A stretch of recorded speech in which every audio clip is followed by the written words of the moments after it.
sometimes dead is better.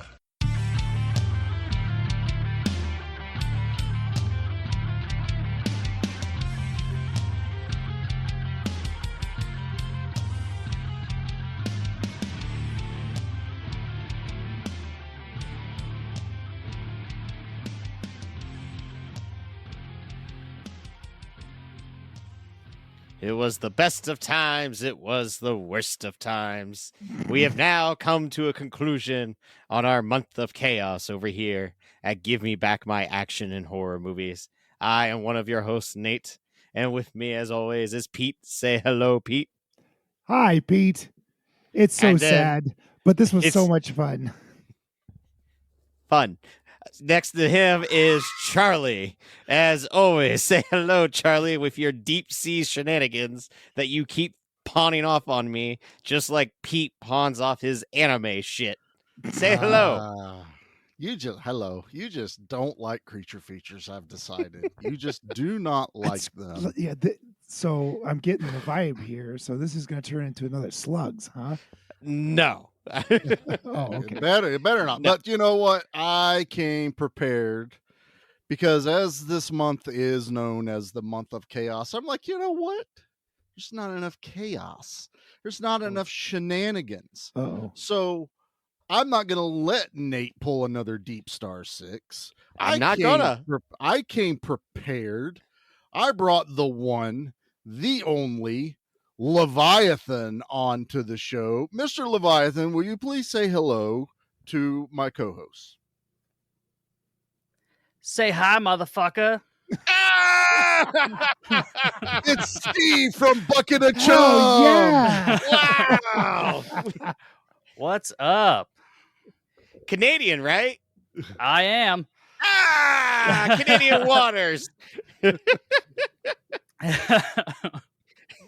This only worked doing it this way. Nate and Pete have no idea I was bringing Steve on. We had no idea the Leviathan was going to be on, and it turns out he's Canadian.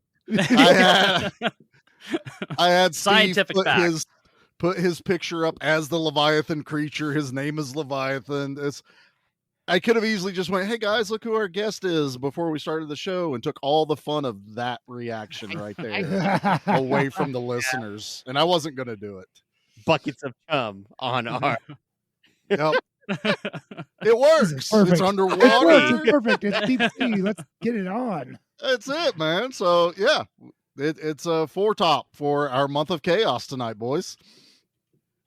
Amazing. I'm kind of speechless at the moment. Also, Mr. Leviathan, you get to watch a better movie than anything that's probably on your podcast. I am so sorry. Honestly, this was such a breath of fresh fucking air. Good God. Or fresh like seawater. Yeah, fresh desalinized seawater. There you go. As long as it's not the pee from Waterworld, it's all good. Gotta do what you gotta do, man. Gotta do what you gotta do. Gotta survive. All right, boys. Well, before we jump into it, I say we hit the trailer real quick. Let Nate and Pete get their composure gathered from the giant surprise, and then we'll jump right into it. What do you say, boys? Perfect. Hell yeah. It was an experiment that tampered with nature's most basic laws. It went terribly wrong. It was buried 5 miles down.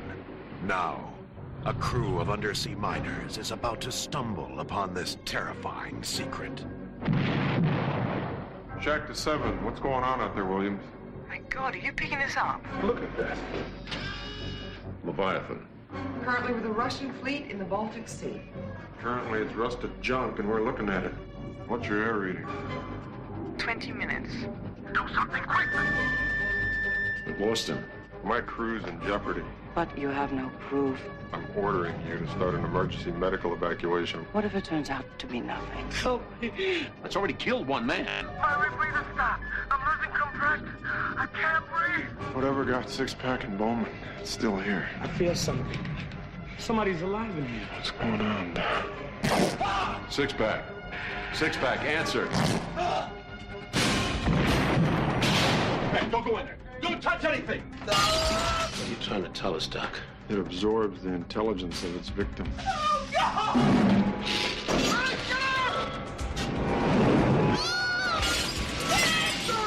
Thank goodness you're still alive. When are you coming?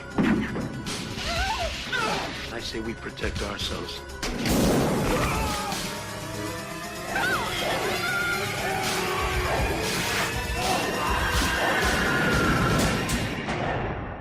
Leviathan.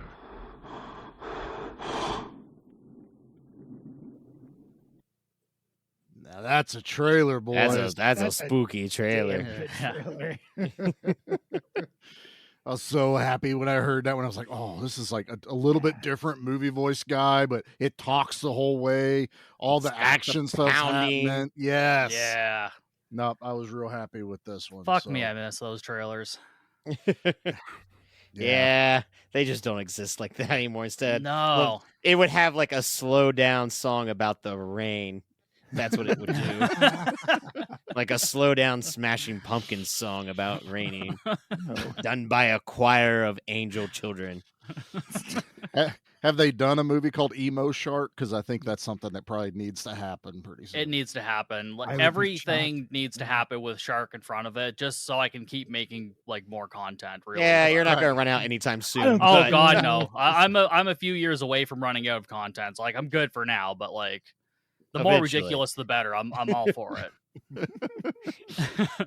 Each year, the Shark Studios, they have like quota they got to meet, so you're good. We're going to start up a petition. Please make more shark movies for Bucket of Chum, and just have this whole thing going. Have a whole campaign behind shark movies. They're going to be like, wow, they really love us. No, we just love Bucket of Chum. We just want him. We want him to go through pain watching all your movies. Listen to us, Fred Olin Ray. Make some more shark movies. Yeah, he should make more shark movies. I'd be much fucking happier if he made more. Always a good time with Fred. That's for sure. Always. Guaranteed. Or double D money back. Just the double D, I think, is all you're going to get out of that. That's all. There is no money. There's no money back with Fred. He spends every nickel. That's pretty much it. Well, this is all right. You threw a curveball at me, Charlie. Step one. Now, this was a Charlie pick, so I'm going to have you go last. Okay. So, no, I'm going to have Steve go last because he's our guest. Yeah. So. Oh, okay. That's fine. Pete, what was your first time with Leviathan? I don't remember the first time I've seen this. It wasn't in the theaters. So this was, I don't know, I think fairly recently. I guess only a couple of years ago. And I remember Ernie Hudson was in it, and that's about it. So this was kind of like watching it brand new. Ah, cool. Like fresh. Yeah, it was fresh. Yeah. Sea Captain Log. Sure. Yes. Sure. Gonna need some help with my boat terminology tonight, gentlemen. How about this? Why don't you go, Nate? What is your experience with this movie? Last night. Oh, you're really first time watching this. No kidding. As we know that I am not a sea monster movie guy. I don't like watching seamen fight monsters. It doesn't really do well for me. Joke in. What? I don't know what you're talking about. They are just men of the sea. What could we say? They're seamen. That's right. Yes. That's right. I'm sorry. Did you not want me talking about all the seamen in this movie? Jeez. That's disrespectful to all the seamen currently out there fighting right now. Yeah. Support your seamen, Pete. Support your local seamen. Countless seamen. I'm embarrassed. I should support this. Yeah, you should be, you fucking asshole. Pete's sitting there going, I'm the one that gets in trouble for this shit. What the hell is going on? What? I'm using proper grammatic terms right now. God bless the seamen. There we go. We wouldn't be here without them. We would not. So it's funny, like, watching this, and I know the title. We talked about it during Deep Star 6. It came out the same year as Humanoids from the Deep or Seed People. I don't know, a million different movies that deal with oceans and monsters. And I noticed that the guy that directed this was the guy that directed Rambo 2. And I went, oh, hell yeah. And then I saw that RoboCop was in it. I went, oh, hell yeah. Then I saw that Trotman was in it. And I was like, oh, all right. Then I found out one half of the Wet Bandits was in it. And then Ernie Hudson. It just kept going. Meg Foster and her big, beautiful eyes. Yeah. Even though they're hidden behind a CRT. It was they still shine. They still shine. So yeah, this was my first watch. I'll leave a little bit on the table right now, but I will say I did like this more than Deep Star 6. I truly did. So all right. Okay. Yes. So Charlie, what about yourself, sir?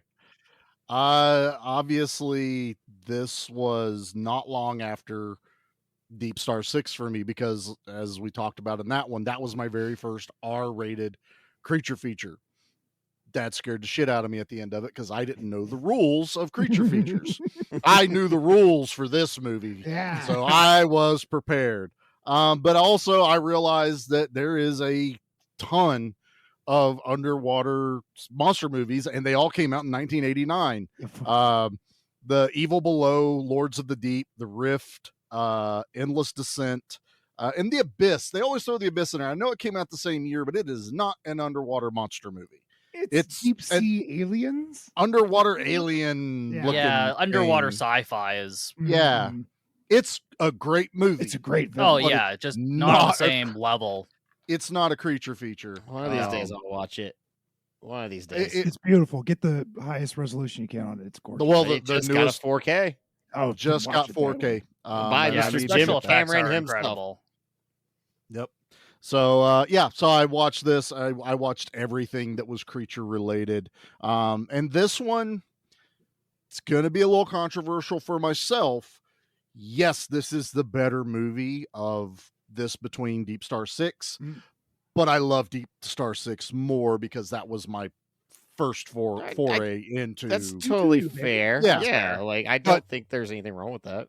This is the superior movie, albeit I've seen this movie before and it wasn't underwater, so we'll get into that a little bit. This felt like the studio went, we'll throw it.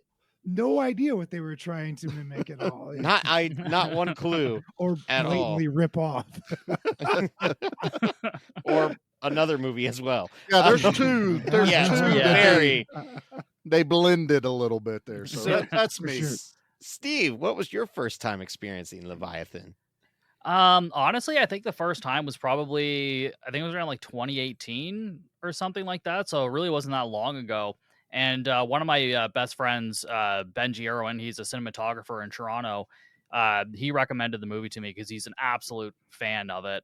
And so I decided to check it out. And I think that was the first time I saw it. And I was like, oh, fuck yeah, I can get behind this shit. And he's recommended me a few good movies too, like what was the one from '79, Up from the Depths, another giant shark movie. Yep. Up from the depths, yeah. Yeah, so I think that was my first foray into it. And I mean, I've always been a fan of aquatic horror, obviously. Oh, really? So yeah. No. Yeah. I didn't even realize like how much of a fan I have been, because I was looking through my old Goosebumps books. And the first one I ever had was number 19, Deep Trouble, which literally has a hammerhead shark on the cover of it. And then I'm thinking back to all the movies I used to watch and like TV shows like Street Sharks. And I'm like, holy fuck, man, I've actually been a fan of this stuff for a long time. Street Sharks are coming back this summer.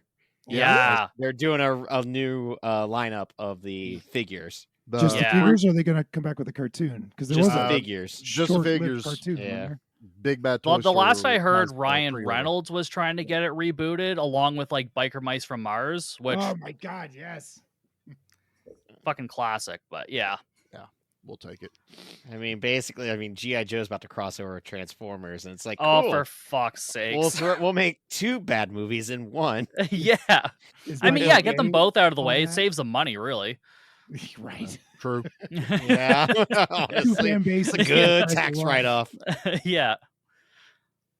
I mean, if it was coming from Warner Brothers, they would just write it off as a tax write-off because they're like, yeah, no, nobody needs this. So honestly, though, if they were to bring back Michael Bay, I'd be all on board. No, No, I would be on board so badly. I mean, I'm still gonna watch it. I'm not gonna pay to watch it, but I'll watch it. No, I'll probably pay. I know me. I'm like, all right, opening weekend, here we are. Buying the popcorn bucket and everything else. I'll be fine. Yeah. He always goes with his Dune popcorn bucket. No one knows why. And then I'm waiting to get go to the wrong theater. They never have the popcorn buckets at the theaters I go to. Well, you go opening night. Yeah. I gotta go opening night. I went to well, I didn't go to opening night for Godzilla vs. Kong. Well, that bucket you should have been able to get because that bucket sucked. It was boring. It was I saw that and went, no way. I want that Transformer bucket where I gotta reach into Optimus Prime's like tailpipe. It was this trailer, not that tailpipe. Stop it. You don't know that in this new one. This new one. All right, Captain, drive. All right, so Charlie, this is the final pick of the, Wheel of Chaos. Why did this one go onto your wheel? Was it just to make me mad? Yeah. I didn't put down any of mine, all right? I was like, Charlie and Pete will love this. Charlie and Pete will love this. Charlie and Pete will love this. And then I only got one pick, so, the wheel has decided. I had, well, I don't know. My other two horror ones you probably would have complained about just as much. But I took it as they all took place in the sea. No, they didn't. 2/3 of them did. No. Don't tell us. We hold on to those for next. I know. Year. It's like I hold on to them. So badly want to tell you guys my other two picks because we know everything else.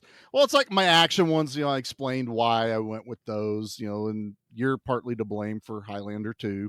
So that's a shared issue. Really? Take some of the blame for that one. But I really was like sitting there thinking like I need a third horror movie. I need a third. What do I pick? And I was like, this is my chance. I was like, and if I get it, I get it. I don't, I'll figure out another way to put it on there. But I put Leviathan. But I was also like, I'm gonna break him, and I'm gonna make him actually enjoy one of these. So I'm gonna throw Leviathan on there because to me, this is the best of the bunch that all came out at that point. So yeah, that's why I put it on here. The two that I've seen, it's definitely the better of the bunch that all came out this year.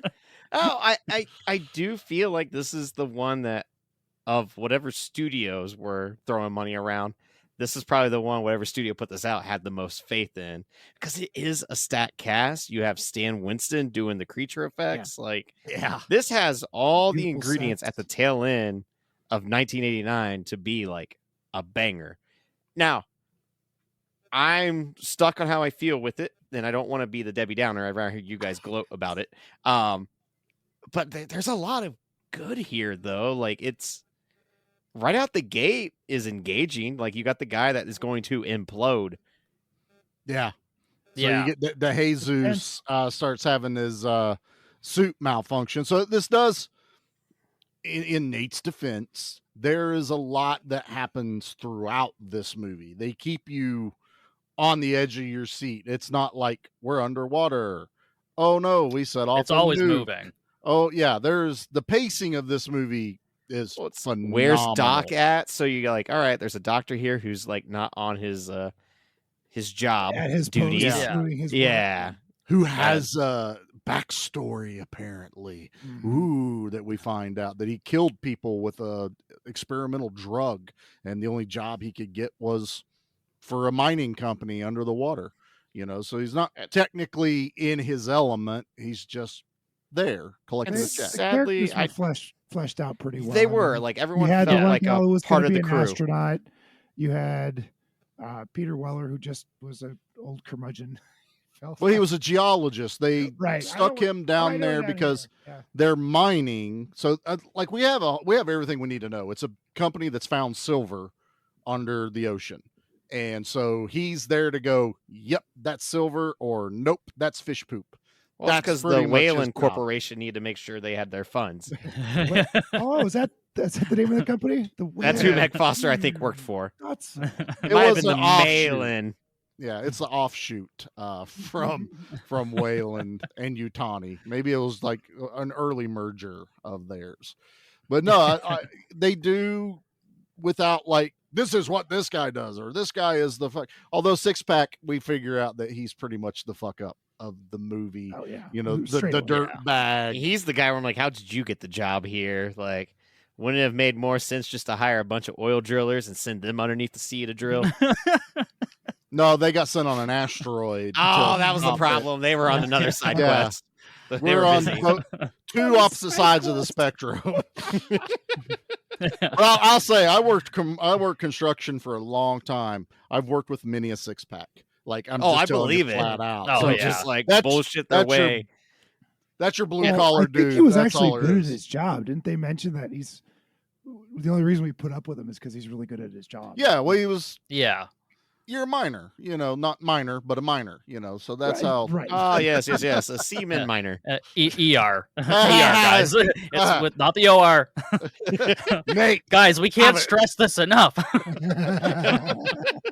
the love of God. But like the opening scenes, and this is a disservice to Pete and I when we watched Deep Star 6, we didn't get to watch the HD version because it wasn't available. Yeah. And then seeing this on HBO is how I watched it. I mean, it's a glorious remaster. Mm-hmm. And the set design of when they are underneath with these giant suits all look fantastic. And it's so well done. It's called Dry for Wet. None of that was underwater except for a few scenes. I figured all that was just a blue light. When they're walking, like when they come up onto the Leviathan, which is the ship, not the monster. Mm-hmm. They're walking. They had said that Stan Winston had figured out how to put air nozzles in the feet, so when they would step, it would poof the dust that they had all over the stage, and that's so cool. It would kind of flow. Now that was ingenious, and then he goes, we also wanted to make it look like there was stuff in the water because ocean water's not clear, so we dumped feathers. And it didn't work. It was chicken feathers, and they're like, it didn't work. So we had to scrap that. You imagine the poor guy that was going, we're not going with the chicken feathers now. He has to go pick up all of the chicken feathers. He's like, I just got done plucking all the chickens. Yeah. That was the intern's job that day. Yeah, that's poor PA. That's all right. That PA was known as Other Cosmotos, and he went on to make Mandy. So it's all right. Yep. And with Cosmatos is a director that most of the time doesn't give a shit. Like this guy, he has the card that says he's a director, but he's got the chair that they put the white print on, and they went, "Don't worry, little guy, you're the director." And he went, "Cool, I'm gonna go get coffee." RoboCop, go do stuff. So the person that's responsible for a lot of the really cool like action sequences and like 95% of the creature was Stan Winston. Winston was the associate director. And they actually, like, normally you don't travel with them. Like there was even a small group from Stan Winston's studio that went with them overseas to do the like wherever they were filming. What a great job in Europe. So a lot of this was soundstage. The other part was that, but Stan Winston actually, this is his first time he got to actually sit in a director's chair. Well, this would have been actually the year after Pumpkinhead came out.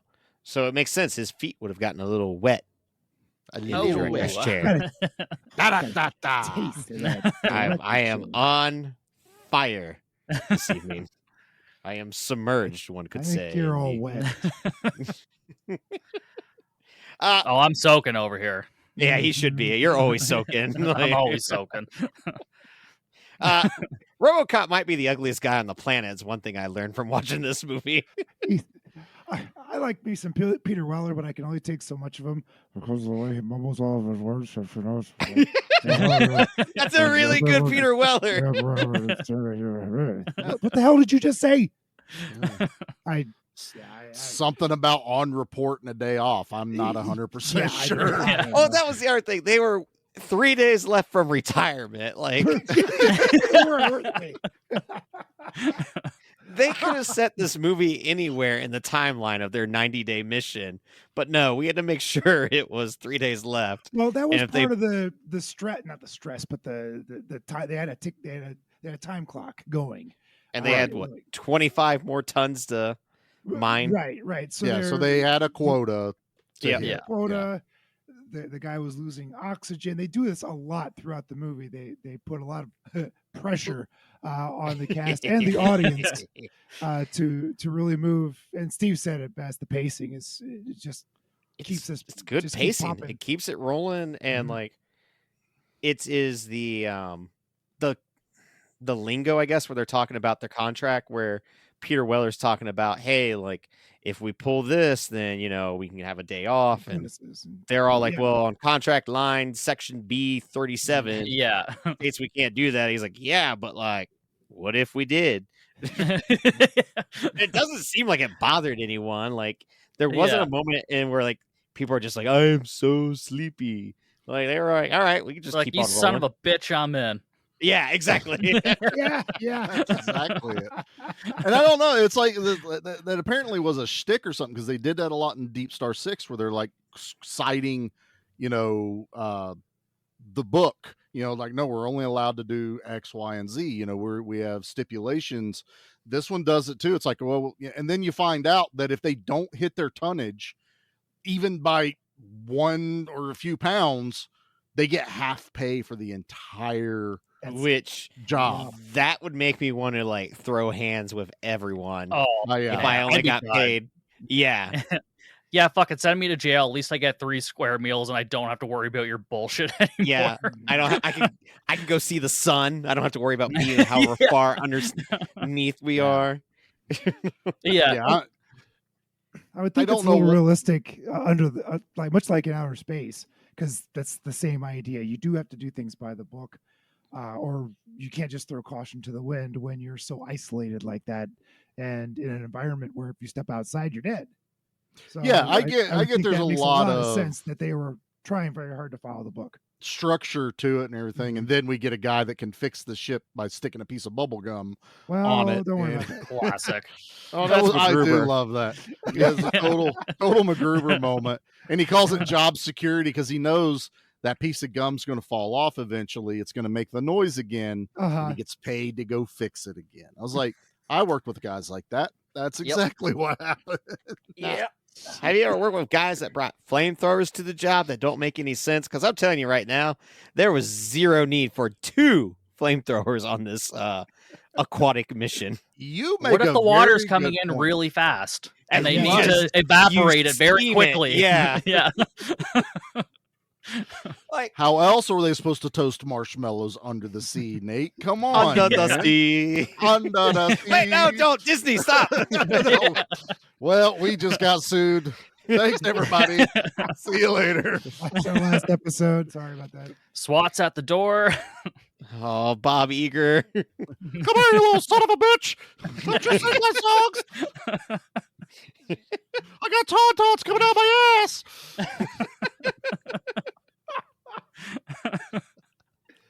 Oh, this is how many times we can pop Nate, because he realized now he has to lead the show about an underwater movie.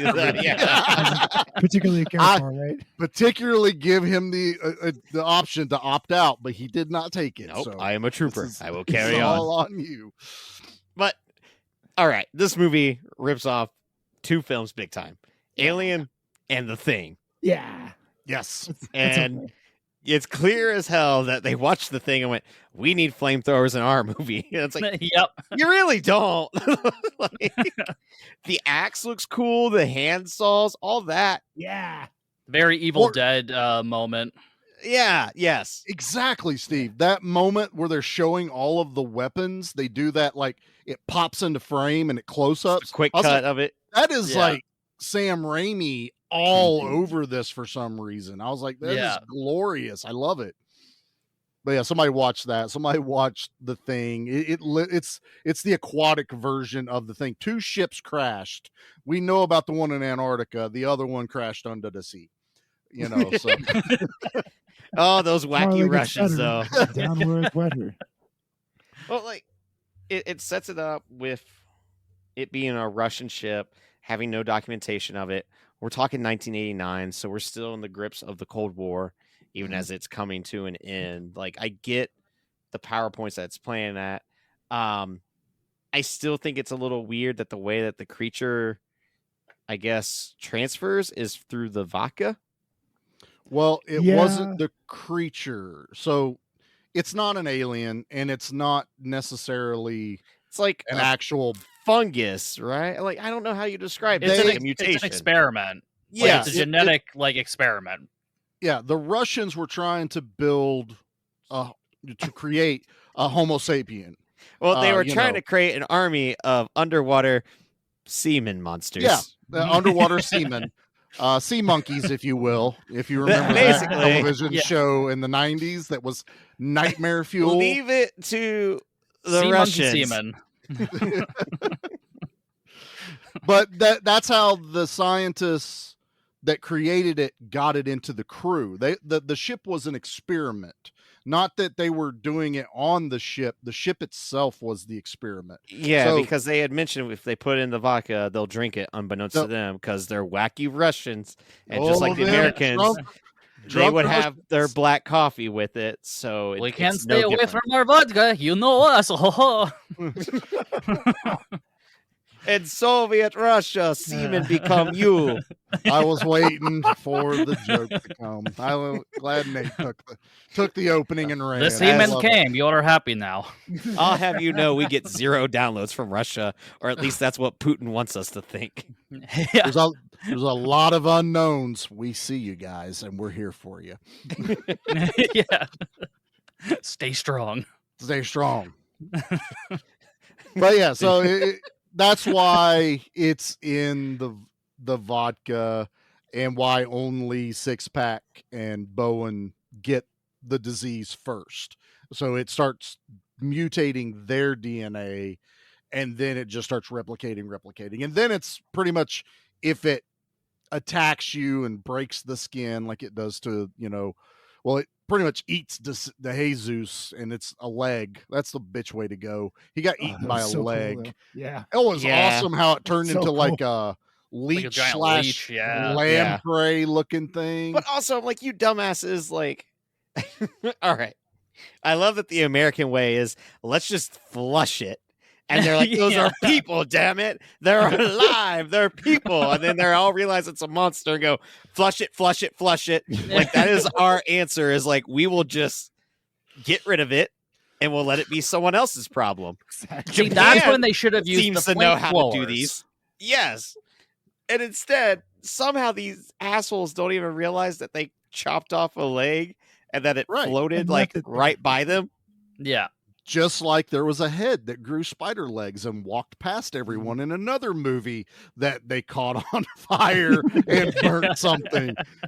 No relation whatsoever between this. But I love how you did that, Nate, because this is the most American way of thinking. We have a problem. Let's get rid of it. But wait, we need to save whoever is alive in the body bags, even though we know there's some kind of weird shit going on. And then we go, we made a mistake. Immediately get rid of it. I'm like, that's America right there. I just love it. It's like, what do you mean flush it? These were people. How dare you? And then that same guy's like, flush it, flush it, flush it for the love of God. And I think, oddly enough, the asshole doctor ends up being the smartest, or at least logical character.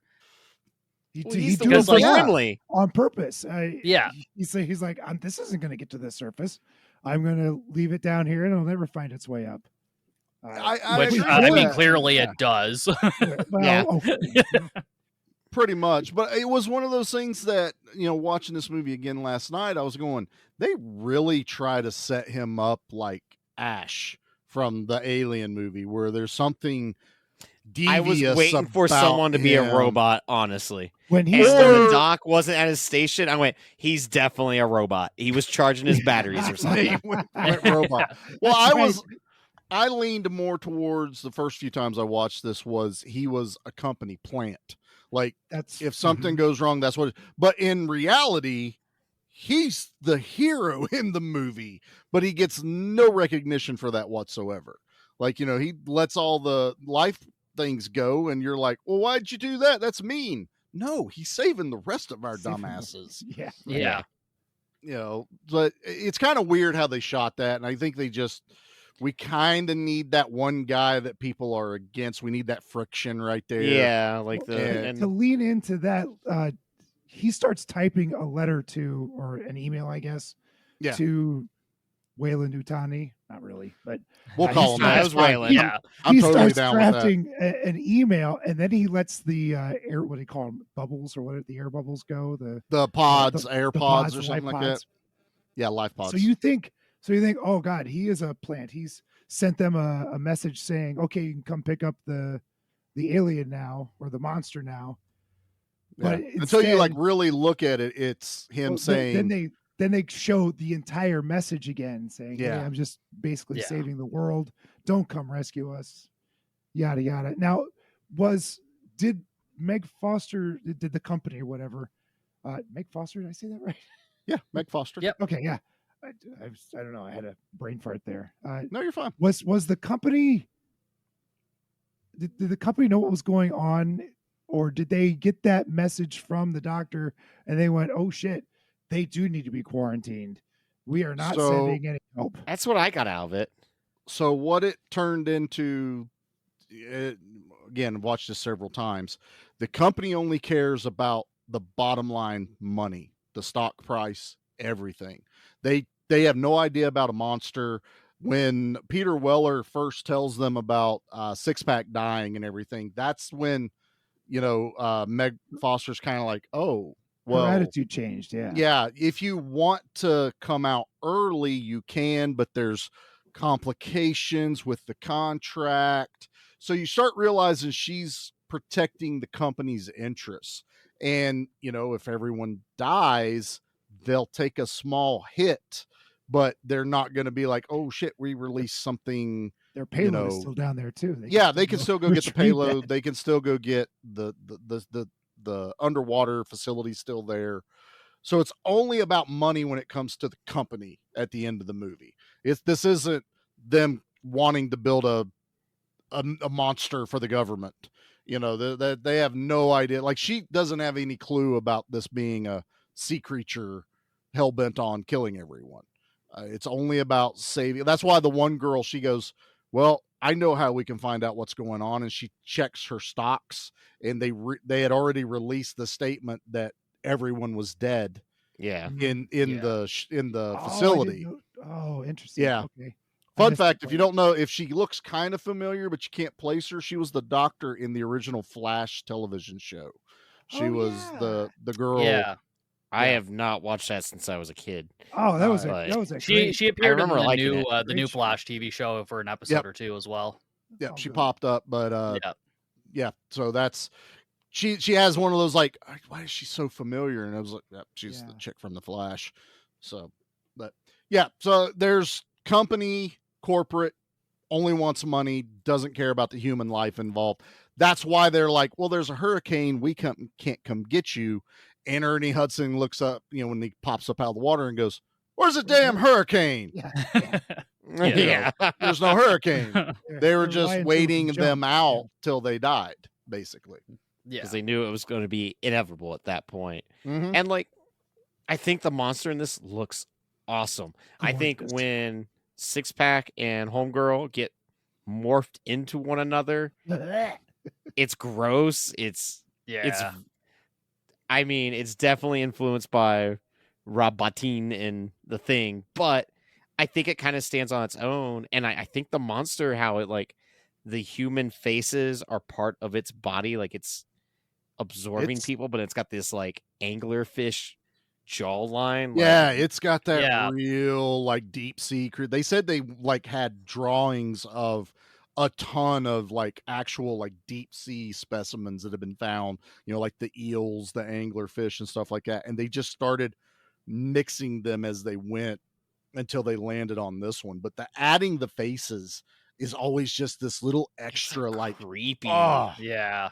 It's what the Thing was actually kind of missing, because a lot of times it was already a human, then it would transform and the head would be doing something. But this was just like whenever the one dude's like, I just saw Doc, and you see Doc's face like in the shadow. Was so good. That whole shot, and they do it twice, because you're like, wait, did I see what I saw? And then they show it again, and you're like, he's kind of basket casey just a little bit right there, but it still works really well for me. Yeah. I like what's different about this monster too is like this one actually has a purpose. Like the Thing I'm not complaining about the Thing, but just to differentiate is like this one was created to like make people who could live under the water and whatnot. Like, so this was like very purposeful and not just, but I guess sort of an accident, because it's like, well, it's not quite what we wanted, but yeah, I mean, it's that episode of King of the Hill where the army kept injecting Bill with medicine to turn him into a walrus. That way he could be the ultimate combatant. Yeah. Just a little different. Wow. But yeah, I mean, basically. That was good. I know that one. Yeah.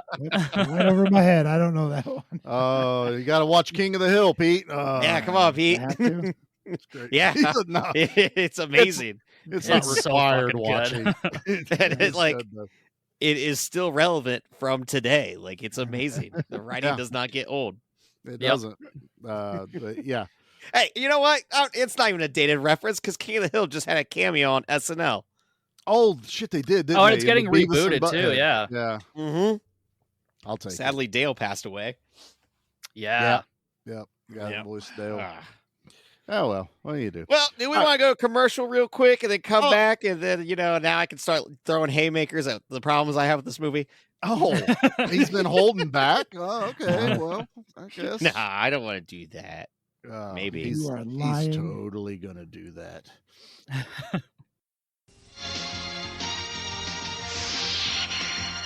You're watching the USA Network.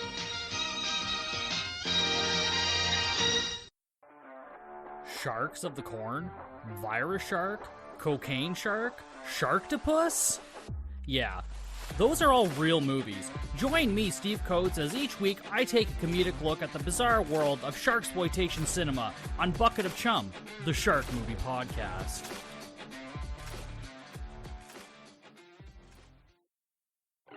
Hi everybody, I'm Josh. And I'm Brett. If you're looking for a different horror podcast, one that stands out from the rest, well, don't look here. Absolutely not. Every week we talk about our favorite horror movies and some of our favorite aspects of those horror movies. So that's something that interests you? Check us out. The only thing that sets us apart is that it's us. So if you like the sound of our voices, check us out at the Evil Desk Podcast, wherever it is that you find podcasts. Is this thing on? Oh, hey. I'm Jeff. And I'm Kev. We're the hosts of Sons and Shadows, a podcast of two regular guys talking about our favorite canceled TV shows and movies. We're all about having a good time, remembering these shows, and exploding your mind. Come over and check out Sons and Shadows on all podcatchers or directly at sonsandshadows.com. Because we're filthy and fine.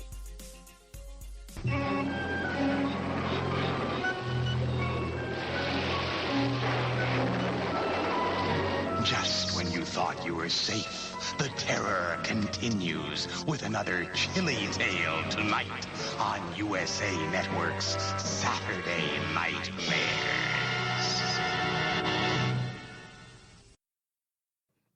All right.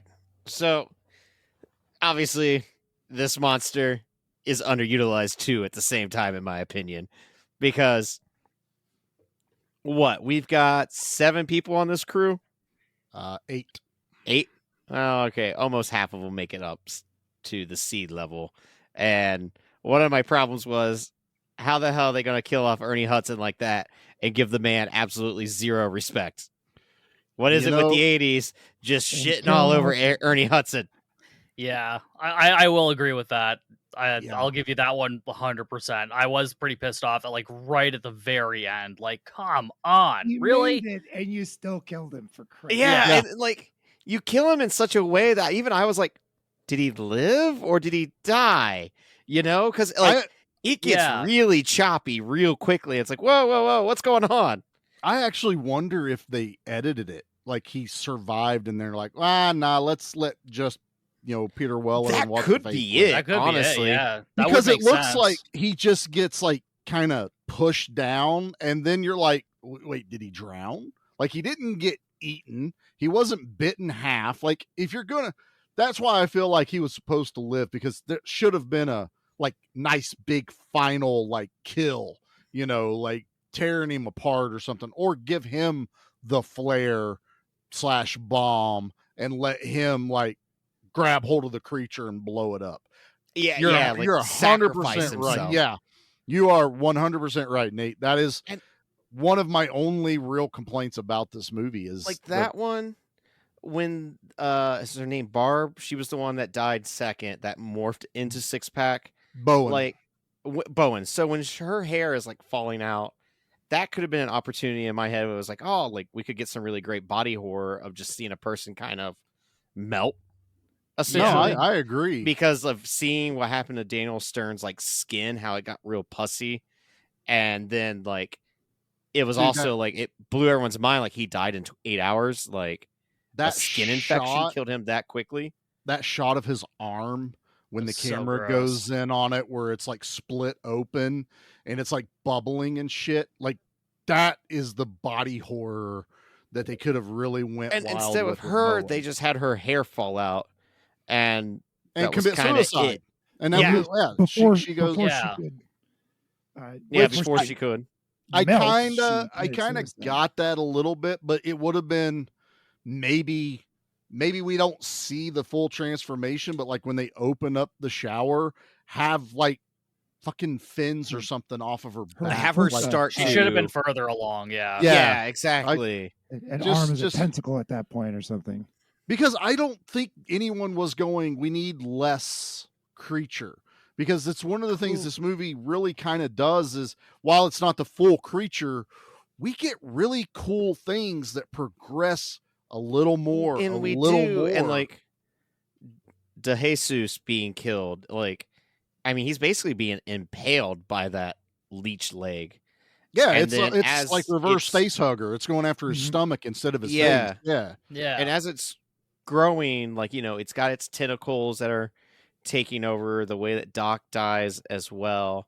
And I think that was just my thought process. I was like, God, I kind of just want the creature to be the one really biting someone's head off, I guess. Like, it has that jawline. I want to see it go into flesh and tear flesh. Like, there's definitely some unused potential with the creature and some of the kills. And even when Daniel Stern dies, like, we barely see anything. Like, he gets a skin sample taken off, and then we just see a flat line, and it's like he's dead now, and it's like, oh, okay. Well, I think really just because of that one, that's like the first. So in their mind, that's the start of the suspense as it goes like, oh, what is going on? This is still like a mystery throughout where they the movie. put the the sheet over him, and then it moves after everyone leaves, and that was effective. It also has the most flimsy door ever that is holding him in that bay. Oh yeah, the creature would have gone through it. Jesus back, you mean? No, holding Six Pack back where he's in that infirmary. Okay. Yeah. But that whole scene with Ernie talking to Six Pack because he doesn't know he's dead. And then you're like, okay, it's kind of weird. But then you see that leg move, and Ernie's like, oh, I didn't know you were asleep. Walks out, but we're all like, wait, this motherfucker was dead. Yeah. And then it starts moving anymore. It is the simplest of simple shots. Effective as all hell. Like, straight up. I actually really enjoy that whole segment. It reminds me more like of Aliens when they lock Ripley and Newt in the room with the one guy that was infected with the thing, and they let the face hugger out, and it's what's his face is like waiting for him to get taken, by the alien. It kind of had those vibes to it, which this is after Aliens too. Yeah, there's two Alien movies they could have. There's flamethrowers for you, Nate. In Aliens, It made sense. It made total sense. I was on board with that. The Thing, it made sense. I think that's the hard problem is like with how much I love The Thing and seen it so many times that like that paranoia that is in that movie that this movie just kind of doesn't have, because once the monster hits, it kind of just goes super quickly. And that, like, I don't know if that's a pacing issue. It's like, whoa, like maybe we should slow our roll down a little bit, because I was on board with everything up until this is a monster movie though, and The Thing is way more psychological than this one is, because The Thing takes on the appearance of friends and co-workers, whereas there's just a monster running around, much like we've been saying the whole time. This is Alien. This is an alien creature running around the spaceship, just like the first Alien. Yeah, The Thing is always about who's infected. This is we know who's infected. Right. They pull a little bit where they're doing the test where he's like checking for skin conditions, and you're harkened back to the blood test. You definitely are, with like the skin coming off. Yeah, let's take a look at this. But it's one of those things where I think they did really well with skirting it though too, because John Carpenter's not afraid to sue people, and he's won quite a few times. This got by. This wasn't anything that he went, yeah, they ripped me off. It was more like, we know what you did. It's not quite an homage, but we like elements. Let's put it underwater and change it up just enough where we're not, suable. And I mean, really, what filmmaker doesn't do that? Like, all of Tarantino's work is just ripoffs of other things. Shots from other movies. Yeah, but he does it really well and very effectively, which is what I think this movie did. They took the things that they liked from these other movies and they kind of made it their own, and I think pretty effectively for the most part. Like, there's definitely could have utilized the creature a lot more. That would have been nice. And I feel like if they wanted to build up the tension a little bit more, this movie feels too bright. If they're trying to build up this like scary atmosphere, it just feels like, I don't know, it doesn't quite feel like I'm deep underwater. It feels more like I'm just in like a mining facility on Earth, like in just a regular mining facility, not deep underwater. I think that's a fair point, because like Alien is super claustrophobic. Yeah. Like, I hate just how tight you're on a ship watching Alien. Where this, it does kind of feel like you can, run around. Well, she literally goes for a run. She's running. She's like, I need to de-stress, and then fucking goes for like a run around like she's on a track, and like she's got plenty of room to do that. It's one of the things I should have looked into it, but I didn't. But now that you bring it up, I wish I had. But I was thinking, like, how deep are they? Like, I know in the trailer it says they're 5 miles deep, because Deep Star 6 makes it says seem on the like... screen at one point. Does it really? Mm-hmm. I think it says like 6,000 or 16,000 feet or something. So that's close. That's about 5 miles. That's like, it's like twice as deep as where I ski in Colorado. It's about 3,000, 3,600 feet or so. Deep Star 6 felt deeper. Like they really push, like they breeze through decompression in this movie. Like it's an afterthought. Yeah, they do. It was a bit dodgy. I feel like they added that little flashly light going, oh shit, we need to tell people they're decompressing as they're going up. Because they really drive it home in Deep Star 6 about decompression, and then they show us an amazing decompression failure. But that it's like even their escape pods that they're supposed to take launch right up out of the top of this thing. And it's like, do they decelerate? Do they like slow? Because I know you're supposed to slow down every so often to expel the nitrogen in your blood. I think you're supposed to like actually like pause, like you're slow supposed down to and actually stop. like stop for a second, and then if you're going that deep. But I mean, they just fucking rocket right up to the surface. I mean, and they're fine. up in a heartbeat. They got like their little parachute that goes up. Why do they get out of them? Like, I ride that bitch all the way up to the surface. It's like, I want something to hold on to when I get up there. Well, Willie, she like basically strips down to being naked, where everyone else is like, we're still in our clothes. Like, you could have, you don't have to be in your undies to be in this. Like, we're not arguing it, but like, Nate, they had to Sigourney Weaver her, because what did Sigourney Weaver do in Alien? That's true. Yeah. But I'll just say that, Willie has a little bit more curvage to her than one Sigourney Weaver, who is you ever seen a 2x4? Oh, Jesus, dude. No, wow. You can't say that about horror icon Sigourney Weaver, damn it. Sir. All I'm saying is, if there was a lineup and there was Sigourney Weaver, get out, Nate. 5 2x4s, you're fired. You might get them mixed up as to who did the crime. Fired, sir. Goodbye. Say what you will. Now Disney's coming down to the door because they own Alien now, so now they're coming for you. Sir, say what you will about monster movies, but leave Sigourney Weaver out of it, sir. That is wrong. Are you Steven from Spoils of Horror? No, I'm just saying we have all seen the attire that was worn in Alien. I did feel a little bad for Pete when he was messaging us while he was watching this, and he goes, "Not one shower scene or boob shot in this movie. As much as they talk about boobs, as much as they show showers." Well, you see a little bit of nipple in the one shower scene, but she's like crying, so it's like very uncomfortable. So that doesn't do it for me. No, me neither. Yeah, hot take, guys. The better for Pete. Crying girls in showers don't do it for us. That's our hot take. No, that's a boner killer for sure. Yeah.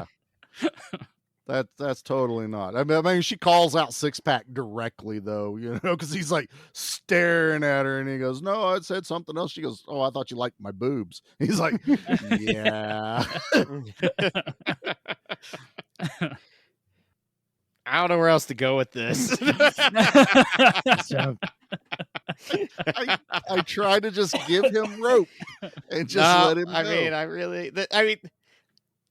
I guess. I got nothing. Like, the one guy that gets scratched, yeah. And then, does his hand turn? I don't remember, Hey, you remember the time where that guy did that thing with the stuff? Yeah, I remember the guy. Cool. Oh, the guy who tries to attack the doctor, and it looks like his hand is turning into, the mouth of the leech or whatever. Steve, help me out here. Yeah. Well, you're getting a little bit of both. Yeah. I would have liked to have seen that more spread throughout the movie. And I mean, they kind of teased us a bit with that spider looking thing. I thought the spider thing was going to be because it bites, the wet bandit. And then he's like, "Look at my fucking foot. Look at my fucking foot." Blah, blah, blah. And I was just like, biting, it's dead. How did it bite him? All I know is I hated it. I hated it so much. Don't know if it's real or not. Don't want to look up the answer, because if that thing's real, that means it lives on Earth with us. Not a fan of that. So it does, Nate. I was going to tell you now, there are shut underwater up. I like spiders. to live in a world that No, after your Sigourney Weaver shit, those things exist. Just like those tube worm things that they're walking through, but. No, that thing lives underwater, so as soon as they took it out of water, it was dead. But Six Pack shoved it into that suit so he knew she would find it. I thought it kind of pops out because it's crammed in there. Yeah, God, I hate it. And then she shoves it under his pillow when he I'm going to my bunk. And, sticks his hand underneath. Yeah. Sticks his hand under there, and he pulls it out, and then he does crush his toe. Pulls out the spider. Please be specific. I'm wondering if he accidentally hit his toe and they just went with it, because that was kind of chaotic the way he got out of that bunk. I think he hit it on the chair, because he runs into the chair pretty quickly. So I think that's what they were trying to insinuate, because I was confused about that at first too. I was like, wait, what about his fucking foot? What is he talking about? I literally think he just stubbed his fucking toe and he's mad about it. I would be too. Have you stubbed your toe? It hurts a lot. It does hurt. But he's acting like his fucking leg has to be amputated because she did this prank. And I'm like, but you did the prank first.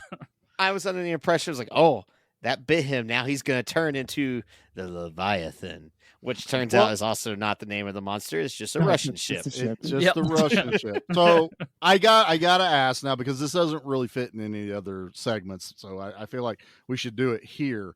How do you... Let's say, I don't want to say explain. How do you interpret the end of this movie with the creature coming back up? That is interesting, because we see the creature's head get exploded undersea. Yep. Which was a great effect. Yeah, it was really cool. They were talking about how it can regenerate also. So kind of, but they blow up the ship the facility, so it implodes and explodes. So anything in there would take a little bit more time.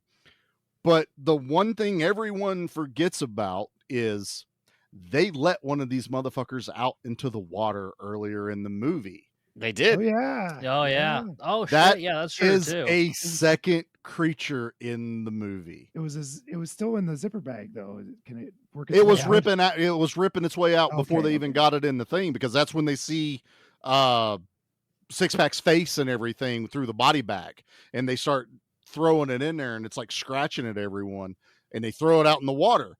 Well, it grew from a leg in the facility. There's a whole ass creature still outside. I didn't think about that. That's why there's a creature at the end, because you're like, man, I watch, and it's a gruesome kill on that creature. I love that one. It crushes its head in the elevator. I love the blood piece. that just splatters all over on RoboCop's face. Yeah. Like he's wearing the mask, but I also Still like that effective. the next shot, all the blood is completely cleaned off. He's underwater though. He's underwater. Oh, all right, that's fair. That's fair. He's wiping it off. He's got. Nate's trying to poke holes. Yeah, it's got a little windshield wiper. Nate, did you not see it? It is the slowest one ever. Oh, where's my windshield washer fluid? Oh yeah, I'm under the water. That's what it is. It's SpongeBob logic, it's totally fine. But no, there's a second creature in this. And then the greatest ending of all endings that you want in every movie, except we always expect it to be the girl that does it. But in this one, Meg Foster comes walking out. Oh, we're so glad you're safe and alive. We didn't give up on you. And RoboCop knocks the fuck out of her. Jesus Christ. He punches her and keeps on walking, and then the credits literally roll. And it was just like, we end this on him punching his boss. Yep. I love Meg Foster, and I don't condone hitting, but that was kind of funny. Look, RoboCop's kind of skinny anyway. It was a fair fight, if I really had to say. I mean, probably, yeah. Yeah, I feel it was fair. Evil Lynn I'd put like 50-50 odds on them in a ring together. Yeah. Pre-RoboCop. Even money, sure. Yeah. Yeah, definitely pre-RoboCop. Now, if it was RoboCop, then RoboCop wins. Meg Foster's going down. RoboCop would have destroyed the alien. Nothing would have survived. It would have been good. Yeah. Yeah. All right. Well, I think now's the time for us to get into things. What do you think, Nate? Sure thing. Yeah, I fully agree here. He's like, please help. Save my ass. Time for Raining Semen. How did you get live footage from my shower? It sounds so sticky. Don't make me spit my shit on my laptop, goddammit. Don't say shit like that when I'm taking a drink. And I was waiting. Got me back hard on that one. Not too hard on this one. 8 crew member, 2 people survive, 6 people die. One in the most bitch ass way, and we will all agree that Ernie Hudson went out in the most bitch ass way in a movie. He deserved better. Yes, you hear me, Ernie? You deserve better. And like he's the one who kind of explained that, like, his conspiracy theory about them like altering the genetics. Like, he's the one who actually knew what was going on. Like, he was one of the smarter fucking people in this movie, and they off him. Like, he had the best working theory, at least. He also didn't trust the corporation because he was very suspicious about because they show him earlier checking the weather out, and then all of a sudden there's a hurricane that's like coming towards them. He's super dubious about all of that, but everything went down. They weren't able to check with all their systems. So I loved Ernie Hudson all the way through this movie. He was great. He dies in the worst way. Jacked too. He is. Yeah. Like, I would not want to take a punch from Ernie Hudson. Was he this jacked in Ghostbusters, or was he? I think so, but I think just everything was always covered. I think the jumpsuit and the proton packs. We saw it in a wife beater, and boy, that was a treat. There was another like movie that I'm sure you guys, Pete, I think you guys covered it one time. It's another one of those space adventure movies that was done in 3D. But Ernie Hudson's in it, and he's pretty jacked. Time Hunters? No, Space Hunter. Space Hunters. Yeah. Space Hunters. Yeah, it's got really, really young girl from 16 Candles. Yep, redhead. Yep. Yeah, the redhead. Molly Ringwald. Well, thank you. Yeah. Thank you. Yep. Yes. Yep. So yeah, he's pretty jacked in that one. So I feel like Ernie Hudson's jacked, but they always like hide him in either a jumpsuit or the cop outfit. And he's in still the Crow. fucking jacked at like, how old is he? Like 78 or some shit? I just saw that recently. Yeah. Like, I'm like, God damn, dude. It was some sort of like promo for the new Ghostbusters. I was like, holy shit. Like, yeah. Absolutely. Ernie Hudson looks good at like 78. Yeah, he did. Yeah. Yep. That's all right. We should have got better, Ernie, but let's pick our other favorite ones that's not Ernie Hudson. What do you think? Zombie kill of the week? All right. You know what, Charlie? I'm going to have you go first. We're going to switch it up a bit. Oh, me. Yeah. I'm going with DeJesus, man. That leech freaking creature coming out. Like it's the time they really try to go with like a good jump scare, like being the first time you watch this and you kind of see something growing through the tubes and it morphs from a leg to this. But man, like, and they're having a good moment. Like Ernie Hudson, like throws the puzzle off the table and he comes back to apologize to DeJesus. And they're going to just have this buddy moment of, we're all tempers are high. And then he walks away to make popcorn and then he opens that thing up and then that leech looking thing attacks him and it goes straight for his stomach. It wraps around his arm, blood pouring out of his face, and he's just begging them to help him. Like it's pretty long, drawn out death. And I think that's going to be my kill of the week on this one. Nice. No, it's fully solid. Pete, what about yourself? I'll double down on that. It was so long and drawn out, and he was suffering, and you could see the look in Ernie's eyes. Like, I don't know what to do. I don't know how I can help. Here, let me run away and lock you in here. Hey, any of us would do. That was the right decision. Yeah. But you could just see they were both in so much pain at that time. Him, DeJesus, physically, because this thing is chomping on his stomach, and Ernie just watching his friend die in front of him, completely helpless. That was a rough.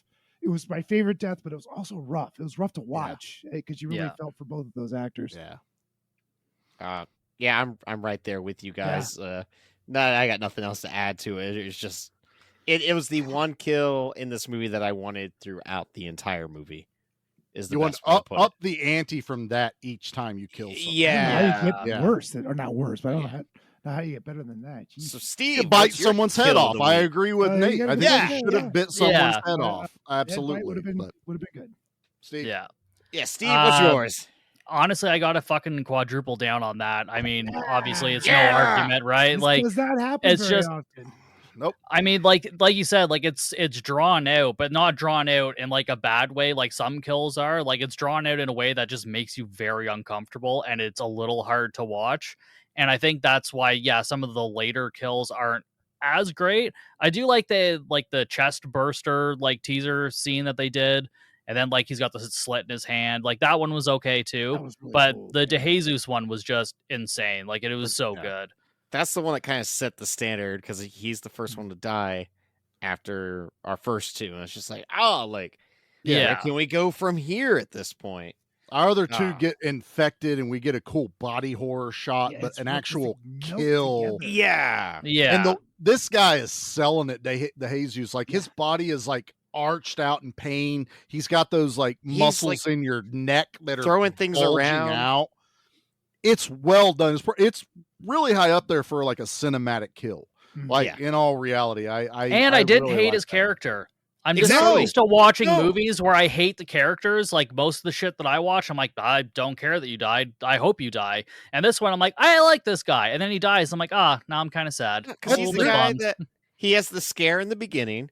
You're like, I don't really know anything about him yet, but like they get him, he survives. He's truly like panic, and he lives through that. And to see him go out this way, it's like, oh man, like this guy just had a death wish the entire time. This is one of those where when you look back at it, you're kind of like, I don't hate any character on here. I don't hate Doc. I don't like Six Pack, but whatever. But he's not a bad guy. He was just a scummy kind of guy. You know what I mean? He wasn't like hitting people or sexually assaulting the women, crew members or anything like that. He was just a scummy kind of guy. But I never went, I want you to die. It's like in Deep Star 6, you want the doctor that's against everyone that gets his chest exploded. You're kind of like, I'm okay with him dying. He's kind of been I wanted that one jerk from RoboCop to die. Miguel Ferreira, no. I always want him to die. But yeah, this one gave you this is where they kind of pulled a little bit from Alien, because in Alien you don't want anyone to die in that movie. You like them all. You don't really want anyone to die in The Thing. Like there's really they're working class heroes in The Thing. Right. Yeah. They're just regular ass dudes. Yeah. They're doing their job, and they just got thrown into this. So I think that's a really key element. There's a reason why this movie stands above all the other ones that came out. Again, not talking about The Abyss. That's not fair to put it up against, but against all the other creature features, this is the top. This is the cherry on top of all of those. I will say, I like Deep Star 6's creature better than Leviathan's creature. Ooh, really? I like the crustacean because it felt like it exists. Yeah, the arthropod. It felt like it existed, which it does. It's a prehistoric creature. This was created, and I love Stan Winston, and this is right up there. But I also go, well, Stan Winston also created the Predator. Like this is good.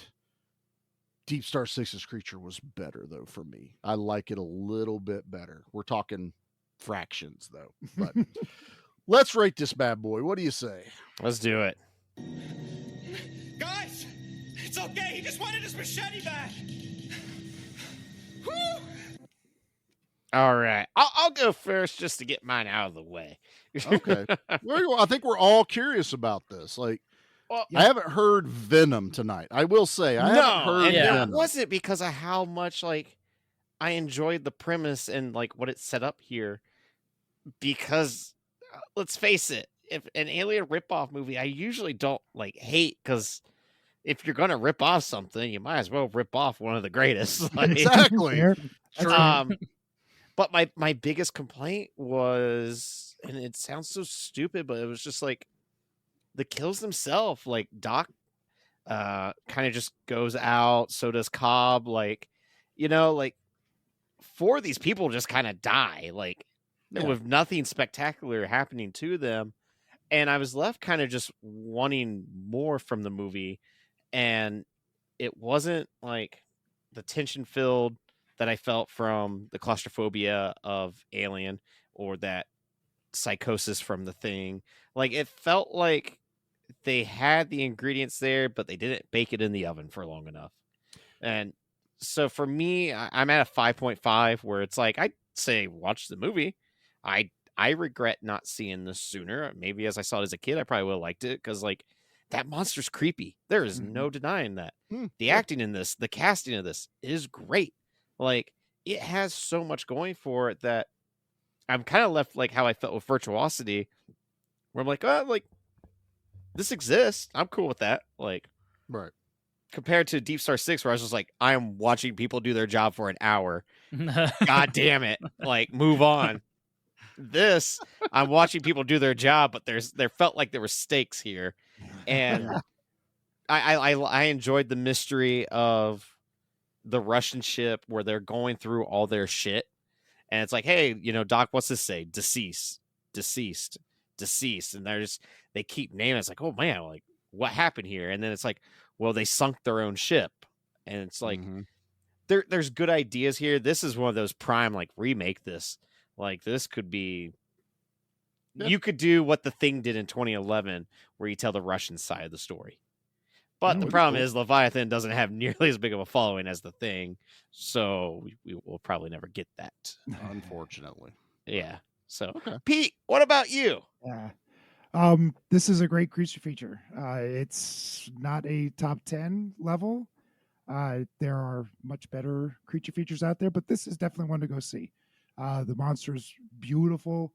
I think it is tension filled. I like the characters. That's kind of a rarity in creature features, monster movies. I liked it. I think it's a good recommend. It's worth your time. It's pretty. What is it, about 100 minutes or so? It's like an hour and a half. Hour 38. Yeah. Okay. Yeah. So right around 100 minutes. It's just if they hadn't had two endings, we didn't need the sharks at the very end. I mean, I forgot about the sharks. Yeah, like that accomplished nothing because like they weren't even a danger. They're just like, oh, what's this? Oh, okay. Oh, and then the helicopter shows up. Helicopter's coming. Okay. Now we got sharks.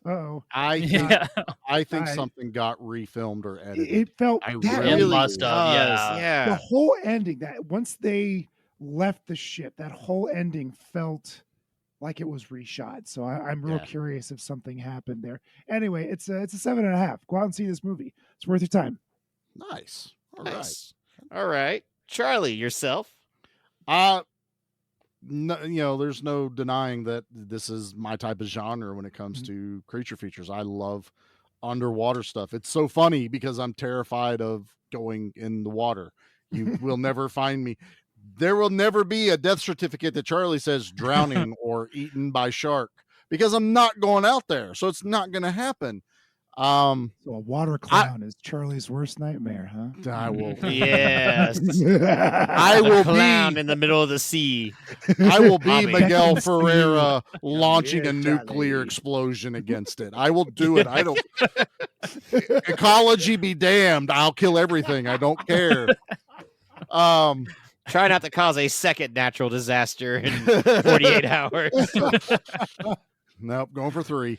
Gotta get that hat trick. I have a special place in my heart for Deep Star 6, but this is a better movie. But I love Deep Star 6 more. But this one's a solid 8. This is a high recommend for me. I've seen this one quite a bit. Like I probably watched this one year before last was about the last time I saw it. And I watch it fairly regularly. I own it, but I did watch it on HBO so I could get like the highest of definition. And this movie deserved it. Yeah, I don't know if it was 4K. I didn't pay attention to see if it said HDR or not, but I don't think it said that, but really good.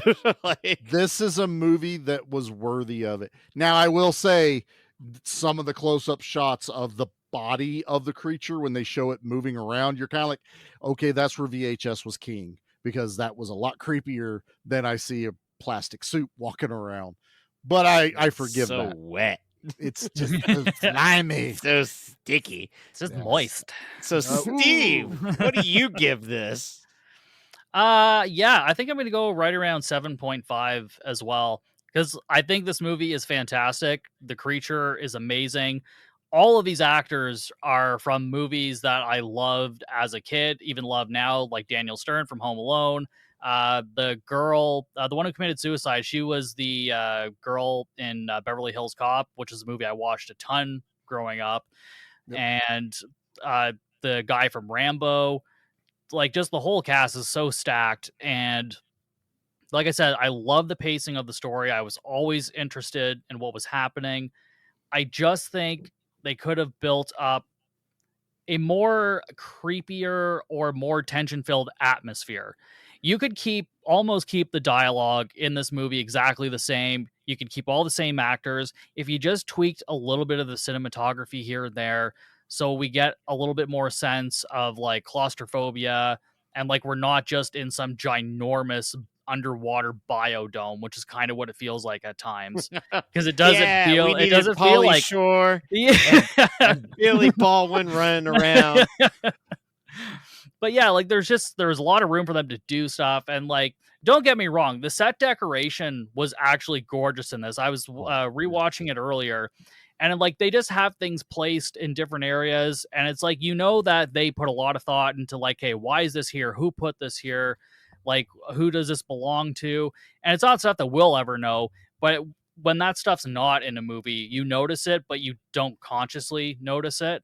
Mm-hmm. But now that I'm watching like these bigger production movies back to back with like some of the other movies that I watch, I'm starting to notice this stuff, and I'm like, oh, this is what it's missing. I'm missing a good score. I'm missing good set decoration. And again, the score for this was great too. And I'm pretty sure I read a quote that Jerry Goldsmith said he liked this movie better the first time he scored it, I guess referring to Alien. There are several cues from Alien straight up. Yeah. In this. Yeah, but I mean, overall, like, I think this is a really good movie, but I think like they had the seeds to be a great movie and it didn't quite get there. But again, it's still amazing, still worth a watch. And yeah, I don't know what else I could really say about it. And again, the ending, so I don't know what happened there.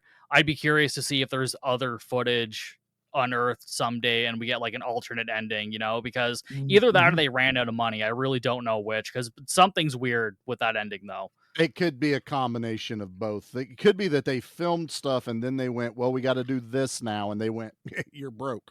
You're out of money, you know, and because they don't feel like they cheapened anything they did in this movie until the ending. Like, I really don't. This just, it almost felt like the Hollywood, you want to say soundstage, but the big pool that they always film that is the open water. That's how this kind of felt to me a little bit, was like, okay, they're just out there floating in the big. I just don't feel like they have the confidence to film like in water. No. You know, like at all. That could be it too. Yeah, it's the last 5 minutes of the movie, basically, maybe 10, and it just feels so clunky and weird. As much as I love this movie, the actual true ending kill is kind of a BS kill. But it's also got like a stupid one-liner. Say, motherfucker. He nails that toss, but when you're looking at the fish's face, you're like, that would have fell right out of its mouth. Like, 100%. Yeah. Floop, and that's how you killed Ernie Hudson. He caught it and went, damn, what a bitch, and dies. RoboCop, how could you? God. That's Leviathan. We did it, boys. We did. I'm happy with how Nate responded to this. I am too. I was just left a little disappointed, is the best way to put it. I call it a win because you're sitting here going, I wanted more. They were doing good and I wanted more. That I'm calling a win right then and there. You know, so we will take that. But totally fair there. Well, Nate, you got your thing? I do. All right, bust out your scene. I'm the trash man. I come out, I throw trash all over the ring, and then I start eating garbage. And then I pick up the trash can and I smash the guy on the head. Oh, that's gonna be a disaster. All right, so this comes from Godfrey Charlie back in 2020, who gave this 3 out of 10 and said, thankfully, no Leviathan 2. Professor Peter Weller should have never left the classroom for this poorly written distraction. The props are what amazes me the most.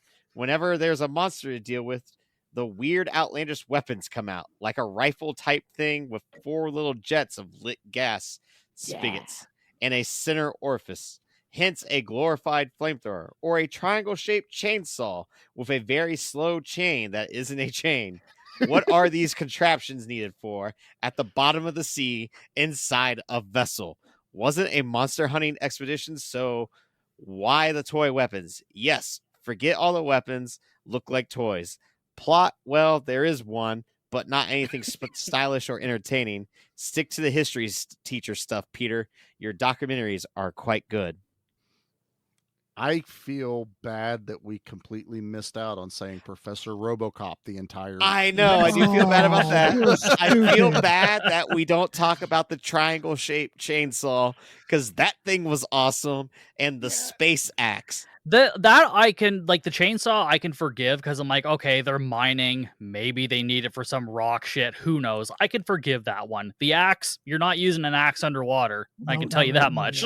It could be for inside though. Say you got a breaking down samples, something like that. I think the chainsaw was for the underwater sea worms that they walked through. That could be fair. Oh, right, yeah. They should have just went slicing through. I feel like it is for defense though, and you know, if you were to put me underwater for 90 days and not give me any weapons, I'd be like, Yeah, but what if there are sea aliens? You don't know. But I mean, you should see the teeth on the little grinder battery powered thing. The teeth were bigger than the entire tool itself. I'm like, no one would use that. That just that because no purpose. Just because it fits doesn't mean you're supposed to do it. Okay? If they have that weapon, give me a glorious shot of it going into someone's gut or something. It's just like, you know, like he cuts the tentacle. At least the grinder comes back out and he cuts the tentacle with it. It does, yes. But I do like Ernie Hudson's like the tool, it's right there as he's trying to hold the door back. And I'm like, I don't think the door's that heavy because I was waiting for someone to get split in half by the door. Exactly like the captain on the other one. I was actually kind of waiting for that first few times I watched this. It's like, I was like, that's how Ernie Hudson's going to die. He's going to get from the crotch, like just split down the middle. Split in twain. Yeah. Yeah. Nope. At least that would have been a cool death. That would have been a way to go out, Ernie. Yeah. Yeah. I'll give you that. Yeah. Or show us that the decompression failed in his suit and his little head went pop, you know. That would have been cool too. Yeah. At least that would have been something. Yeah. Then we could have been like, oh yeah, they got to decompress. That's maybe they should have thought of that a little bit better. I'll see you thinking when there's a monster right behind us. I wouldn't have been thinking about decompression. No. Nope. Although, let me go back. I would not be under the water doing any of this stuff in the first place. Thank you, Pete. Well, no, that's because you don't drill oil. That's why. Or mine silver, or plant nuclear bombs, or anything like that. I don't fly, and I don't go into water. That's exactly what I don't do, Hannibal. Oh, God. Well, Steve, do you want to tell us all about Bucket of Chum and, you know, why? Just why you do it? Like, what's wrong with you? Did you not have any friends? Why is it just you talking into a mic by yourself?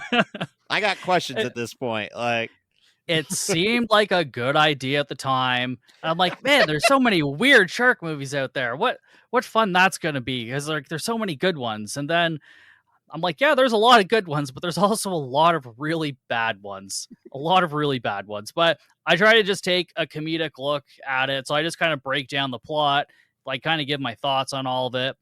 I try to deep dive as much as I can, but with a lot of these movies, there's not really anything to dive into. It's a bunch of people had a camera and they said, hey, we could make a shark movie. We don't have access to water or a boat, but like we could make a shark movie. And so they do. And I'm fucking there to watch it and talk about it. And I don't know what else I could really say about it. I don't know why. I honestly don't know why. I think maybe it's just because I saw there were so many weird movies, and then I needed to like a creative outlet of some sort.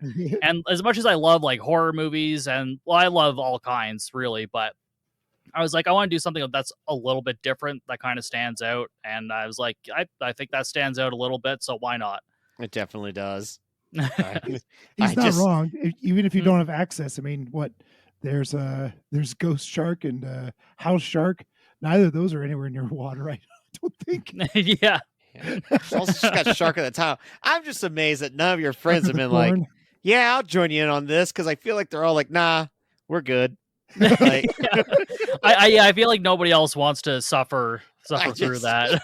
And I mean, I don't blame anybody. I mean, yeah, it's impressive that you do this for us, the people. Yeah, for the comedic effect of us listening, how mad you get at some of these. Yeah. I do get mad a lot. The last few episodes, I've been pretty upset. Been a little heated. The one I listened to today, your latest one, I was like, he's really mad at this movie.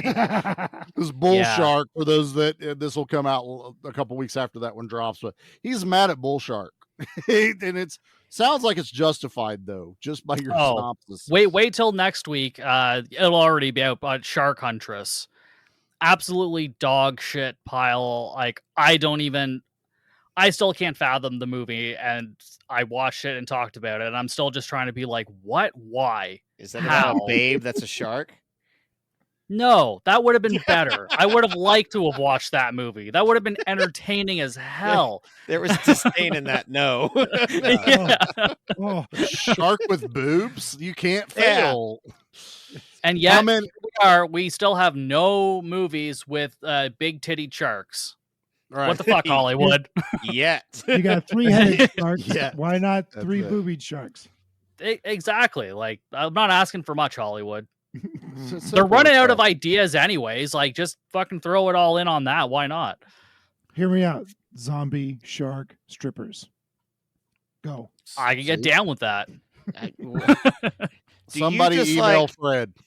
Email to Fred. find the movies, do you just type in like shark and then you're like, toilet, and then you see what pops up, and then you're like, all right. I try to find lists, like, because it's actually hard to find like a complete list. Because even when I find lists that like are 180 movies long, there are still some that are missing, and so like I there's some of them I have to really scour for. Some of them like pop up out of fucking nowhere. Others, like, people will comment like, oh, hey, have you heard about this movie? 90% of the time I have, but there's like that 10% of the time where it's just like, hey, look at this. And I'm like, wow, what the fuck is this? And there was a day I walked into Walmart last year and there was no less than 10 shark movies, all into like not the same movie. 10 different shark movies I could buy on DVD at Walmart. I still don't know who these movies are for. You know, like usually you know who the general audience is. It's just Steve. That's all in my head. Like, Jackie, you know how many shark movies I've had to sit through because she's like, that looks interesting, and I'm like, you're falling for it again. Don't fall for it again. The cover art, man, it always gets you. Yeah, the cover it's the art. Same AI artist though for all of them. We're gonna put a big shark with his mouth on the cover and have a babe stand in front of it. It's an Adobe stock photo. I have it on my computer. I listened to one today that Steve said it was a clip art shark, and I went, what? And he says it again later. He goes, oh no, it wasn't animated. It literally was a clip art shark that ate a Tyrannosaurus Rex and went back Jurassic into the Shark 2. Jurassic Shark 2. I was listening to that one today, and I was like, I just want to see that one scene. That's all I want to watch now. Yeah. But how many have you done so far? Where are you at now? I'm on episode 17 of this year, so probably around 65 episodes or so, somewhere around there. Wow, still insane. And it's weekly, right? So you're out every week. Every week. I mean, I'll take the odd. I haven't taken a week off this year yet, but I'll probably take a week off here and there. But it's not like you're spreading it out 2 per month. You're going in weekly, and you've got content for years at least. Yeah. Good news. There's a Jurassic Shark 3. So yep, that'll be coming next year probably. Yeah. I need to space like some of these movies out in between, because like this month when I watched like 3 shitty ones back to back, I was like, holy fuck, man. I don't know if I can keep doing this.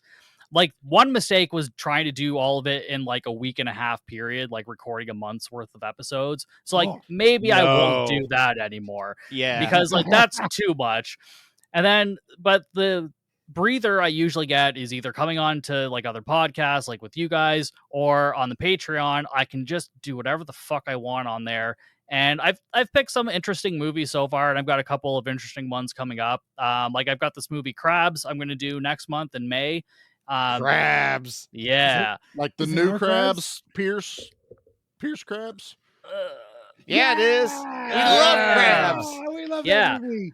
Yeah. So the guy who did the music for this movie did the Bucket of Chum theme song. Yeah.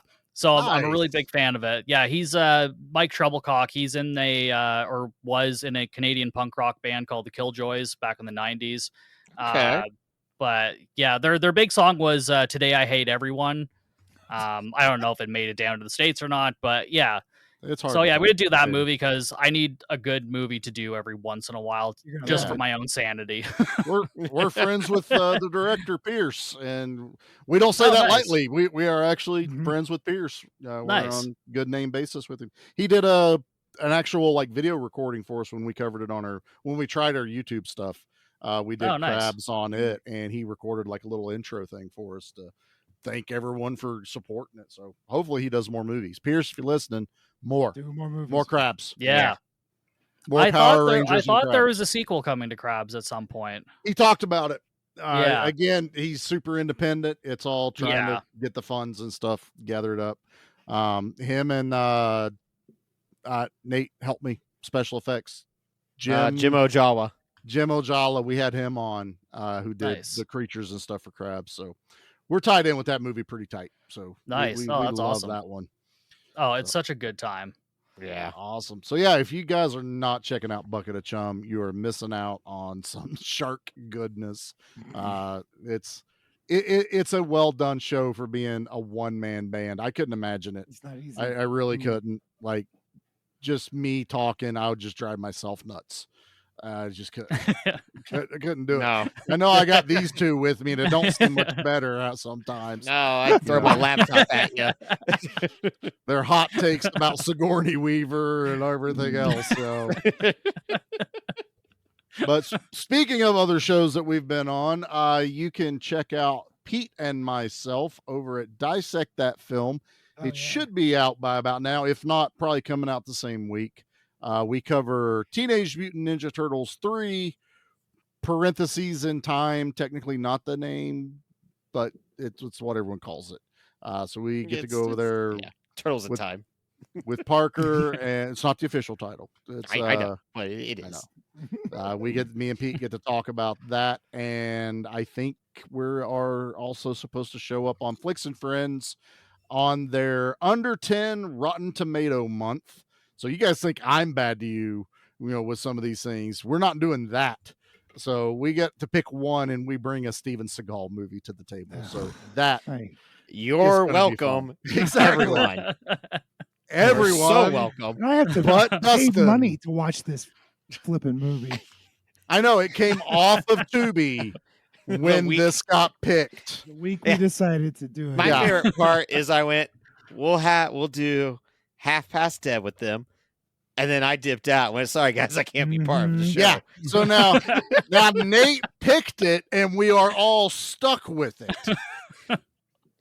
Best like prank Pete of the said, year. Like Pete said, Pete and I have to pay for this piece of shit. Dustin found it for $1 the other day and sent me a picture of it. All you had to do was walk into a local thrift store, both of you, and you would have found mountains of it. I live in BFE. There is no local That's thrift right. store. And everyone in Virginia holds on to their copies of Steven Seagal movies. We all. No one gets rid of them. Tight hold on Steven Seagal Family and Ja heirlooms. Rule. Yeah. Yeah. This will be passed down from generation to generation. The currency will be who is the man with the most Steven Seagal DVDs. And if you have the energy drink, you are basically the billionaire of that economy right there. So that's how that works. So yeah, that's where you can find us there. You can also find us over on Facebook at Give Me Back My Horror Movies, the Facebook group. Give Me Back My Action Movies, the Facebook group. Both of us are on Instagram. We are on X. We are on Threads. We are on TikTok. And I think it's still going on YouTube. I haven't checked it in a while. Who knows? We might have gotten banned by Disney by now. Who even knows? Well, anymore? after this one, who knows? Yeah, maybe. I don't know. We did Three Musketeers, so they already got their eye on us for some reason. So that happens. So yeah, you can follow us anywhere there. You can also find Bucket of Chum over on Instagram. Where else are you there? Instagram, TikTok, Facebook, Slasher, all at Bucket of Chum Podcast, YouTube as well, Bucket of Chum Podcast, and patreon.com / Bucket of Chum, and bucketofchumpodcast.com. Yeah, man's everywhere. He's really good at that. Just spreading that bucket Take of note, chum Nate. all over the place. I love spreading my chum everywhere I go. Everywhere I go, I'm spilling my chum around. That's right. That tracks today. With all the talk of semen, of course, we're going to talk about chum. Yeah, fair. All right, boys. Is there anything else for today? If everyone could just do us a favor. If you're listening to this on Spotify or you're listening to this on Apple, maybe just give us a little click on the review and give us however many stars that you feel we are worthy. Be honest. It's cool. Yeah. You 5 know. across the board. And if you want to write a review on Apple, you can, but just click the button. We're going to probably have a little contest coming up once we figure out how to do a contest for this. Yeah. But in the meantime, if you could kind of help us out, because that's what helps grow the show. It helps us reach further in the audience. And if there's one thing I hate more than anything is watching literally anything on YouTube where like you start to watch the video and like, hey, by the way, make sure that you start subscribing, like this video, and that way you get notified for more videos. I'm like, I really don't want to ever. Smash that bell icon and make sure to notified of every episode. Button. They are the 90s DJs, and I hate influencers with a burning passion. But somehow I'm a content creator, I suppose, and it'd be really cool if you left us some reviews. You're already listening, and we love you. You know that because you're still listening. Maybe. Just don't make me beg. If you're not listening, fuck you. Yeah. Well, you're not listening, so you won't hear it anyway. You're not going to hear it. But like, the more that you guys do this now, the less that I will ever have to be like, like and subscribe us and share us out. Like I hate that. You have no idea. Like I literally have. I think I subscribe to 3 things on YouTube because of how much I hate it. Like, and unsubscribed immediately as soon as they said, please don't forget to like and subscribe. Honestly, yeah, I'm out. I fucking hate you. Like, I would rather punch this title in the search bar than follow you. That's exactly what I would rather do. I would much rather make my life more difficult than get a notification that you put out a top 10 PlayStation 1 video games that no one heard about. I don't give a fuck. Like, newsflash, we heard about it from the 20 other dudes that did that exact guess same what? video. You like it, and that's totally cool on our end, because every episode comes out on Tuesday. You already know this about us. Like, just fucking hit the button. God damn it. All right, Nate, it's time for him to eat a candy bar and take a nap. Yeah, because I don't like have to ask for this stuff. It's all right. It's totally fine. All right. Well, thanks everybody for checking us out. Please go rate us over at Spotify and Apple. It's not like someone arbitrarily put a number that someone could hit before someone else. So that has nothing to do with this.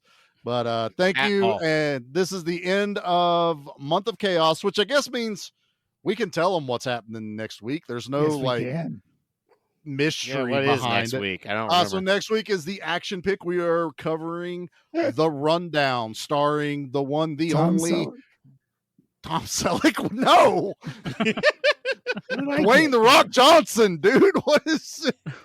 Oh, did I get the wrong movie again? Did you get Runaway? I did. I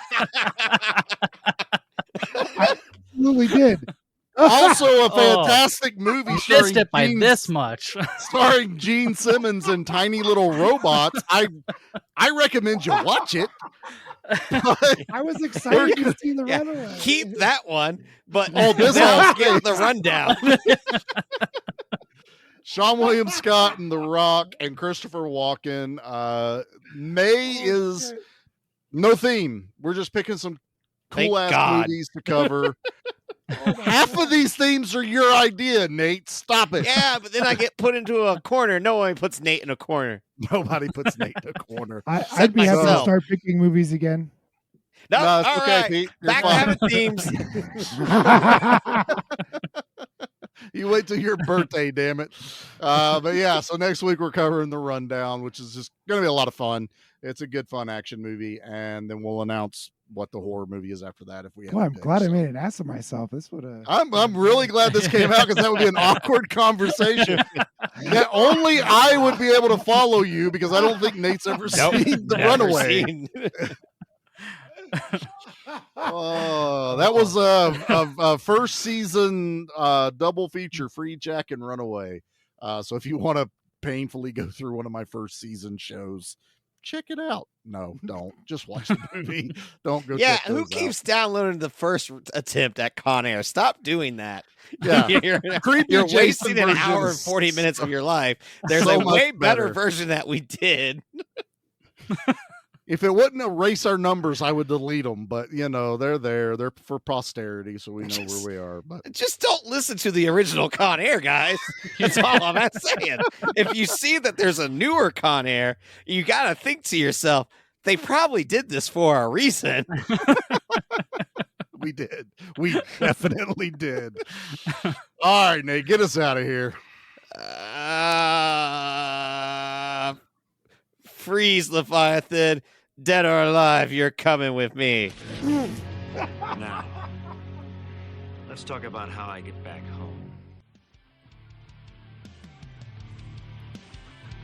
home. Good off the cuff there, Nate. I like that. That was well done. Yeah, that was good. Well, I'm sorry that this, Leviathan is not known for its witty dialogue and quotable quips all throughout. Say, motherfucker.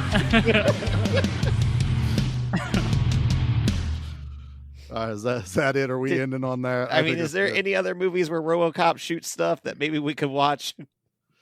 I don't know, but he did do a movie called Naked Lunch. I don't know if anyone's naked. I know two things wrong with the title of that movie. Did he do like definitely an action watched movie it with Sam Elliott? Isn't that a thing? Probably. I haven't looked. That sounds right, Nate. That sounds familiar. That sounds right. Yeah. All right. Add that to the list. Done. All right. Good.